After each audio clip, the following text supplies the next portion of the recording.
एक बाबा जी थे। वो अपना अपना जब भी उन लोगों का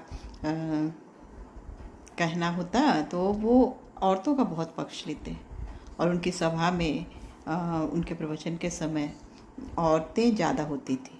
और वो औरतों को कहते कि कोई ज़रूरी नहीं कि घर का काम तुम्ही लोगों को करना है, या सारी जिम्मेदारी तुम्हें ही उठाना होगा, इसमें पति का भी रोल है।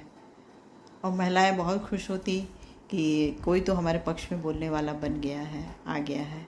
और वो अपने पतियों को भी साथ में ले जाती और घर आने के बाद पतियों से बहुत सारी चीज़ें कहती और पतियों से उसे फॉलो करने के लिए कहती कि ऐसे करना चाहिए। घर परिवार को चलाने के लिए दोनों की ज़रूरत होती है। लेकिन हस्बैंड कहता कि बाबा जी तो महिलाओं के बारे में कहते हैं, और लेकिन हम लोग जो थक हार के और दिन रात मेहनत करके घर आते हैं तो ये क्यों नहीं बताते हैं कि हम लोगों को भी थोड़ा सा रेस्ट चाहिए, घर का अच्छा माहौल चाहिए। तो ये सब तो जब दोनों मिलके चलाते हैं, सामंजस्य बैठाते हैं, तभी घर अच्छा से चल सकता है।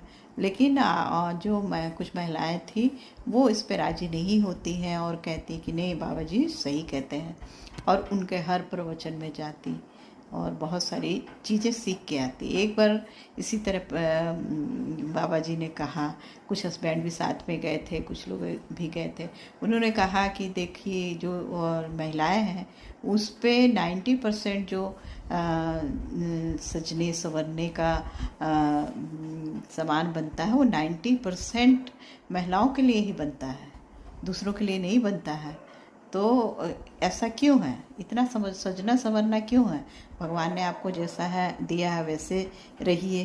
धूप में निकलिए, तेज हवा है उसमें निकलिए, अपने आप को मजबूत बनाइए।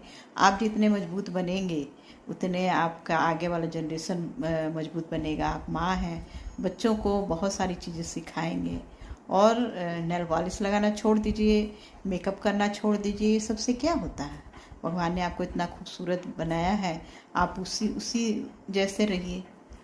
अब कुछ महिलाओं ने घर और उनके हस्बैंड ने घर में आके बातें की।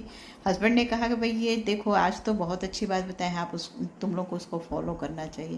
बोले अरे ये बाबा जी तो ऐसे ही बोलते रहते हैं, कोई ज़रूरी थोड़ी है, हमारी इच्छा है कि हम सजे सबरे, कोई ज़रूरी थोड़ी कि बाबा जी जो कह रहे हैं वो हम करें। तो ये होती है दो तरह की बातें, जो मानना है मानना है, जो नहीं मानना है नहीं मानना है। Thank you.